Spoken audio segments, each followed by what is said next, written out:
Now we want to put this all together. The last thing that we do in solving polynomial equations is apply a rule that you already know. So let's jump into solving equations, and we're going to use the skills we have before. We might have to do a little bit of problem solving, figuring out which ones we want to use, but let's get in there. Okay, we want to solve polynomial equations. Okay, but we want to solve an equation when we set it equal to 0. What we're really looking for is the zeros of the equation, or graphically that'd be where the line is across the x-axis.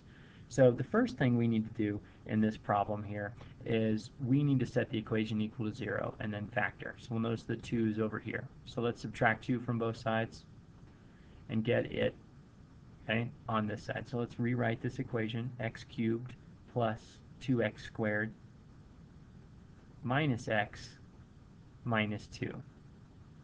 Okay? And that equals 0. Okay, let's take a good look here really quick at the zero product property. It says that if two numbers, any of them, whatever they happen to be, their product is 0, then one of them, either A or B, must be equal to 0. That's the only way that a product can be 0. So when we factor this, we'll set each one to 0 and solve for it, and that will find the values of x that make this equation true, or the polynomial equal to 0. Okay, 4 terms here. Should set off some alarms, folks. That means we're going to do factor by grouping. Let's pull an x squared out of this first one, and that's going to leave x plus 2. Okay, again, if you need a little assistance with that, remember that I'm looking at this group by itself and this group by itself. Okay, so I pulled an x squared out of these first two, and I want to look like this x2, so I'm going to pull out a -1, and I'm left with x plus 2. And again, this is the same equation. It's equivalent. It's still equal to 0. See the common term, x plus 2? It's just a number, folks. Let's pull it out, x plus 2. And there's x squared of them in the first one, and -1 in the second. And this equals 0. Okay. I'm going to go ahead and leave this as a square, but you could see that this is a perfect difference of squares. So you could do x plus 1, x minus 1, but I want to show you that we can also use square roots. So let's apply the zero product property, and we split this. Let's bring this guy down here. I do x plus 2 equals 0. Okay. Subtract 2 from both sides, and x could equal -2. Okay, which means that -2 will make the equation 0. Okay, let's take a look at this other one. I like to split it out over here. X squared minus 1. X squared minus 1 is equal to 0. Okay, add 1 to both sides, we get x squared equals 1.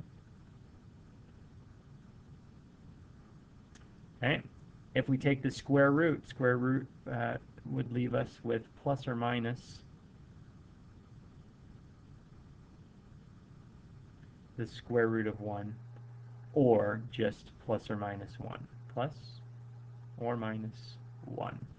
So those are all three of the answers for what sets this original equation equal to 0. So you get -2 and plus or minus 1.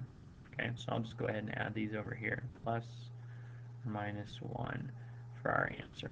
Those are the values of x that make the statement true. Okay, I'm going to just shrink this stuff up a little bit really quick, group it all together here. Okay, because I want to show you why this is true and has significance. So I'm going to grab I'm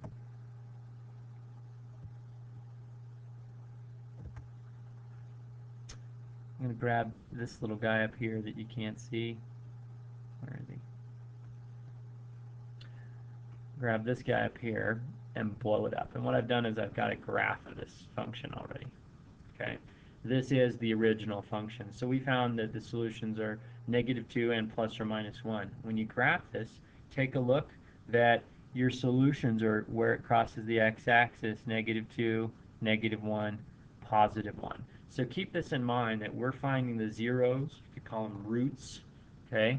Values of x that make the statement true are right here, and we get 3 of them, and that's why you get 3 numbers. This concludes our tutorial sections for section 6.4, looking at factoring and solving polynomial equations.